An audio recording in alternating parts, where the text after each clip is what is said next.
દિલ્હીમાં car blast બાદ વલસાડ જિલ્લા પોલીસ હાઈ એલર્ટ પર સઘન ચેકિંગ અને પેટ્રોલિંગમાં વધારો કરાયો।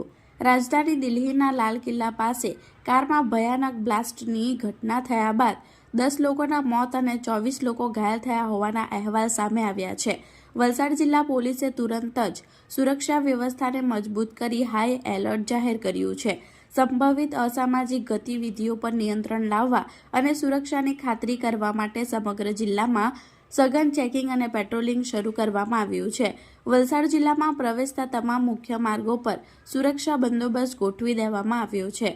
વલસાડ જિલ્લામાં પ્રવેશતા તમામ રસ્તાઓ ખાસ કરીને સંઘ પ્રદેશ દમણ, દાદરા અને નગર હવેલી, મહારાષ્ટ્ર બોર્ડર સહિતના તમામ પ્રવેશ માર્ગો પર ચેકિંગ પોઈન્ટ ઊભા કરવામાં આવ્યા છે।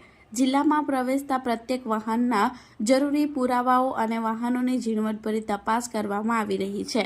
શંકાસ્પદ વાહનો પર ખાસ નજર રાખવામાં આવી રહી છે। સમગ્ર જિલ્લામાં પોલીસ પેટ્રોલિંગમાં વધારો કરવામાં આવ્યો છે, જેથી કાયદો અને વ્યવસ્થા જળવાઈ રહે અને કોઈપણ અનિચ્છનીય ઘટનાને તાત્કાલિક અટકાવી શકાય।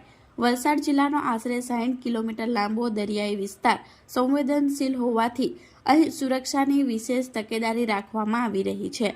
દરિયા કિનારાના વિસ્તારોમાં વસતા માછીમાર સમુદાયને એલર્ટ રહેવા અને કોઈપણ શંકાસ્પદ વ્યક્તિ કે વસ્તુ દેખાય તો તુરંત જ નજીકના પોલીસ સ્ટેશન અથવા પોલીસ કંટ્રોલ રૂમનો સંપર્ક કરવા માટે સૂચના આપવામાં આવી છે।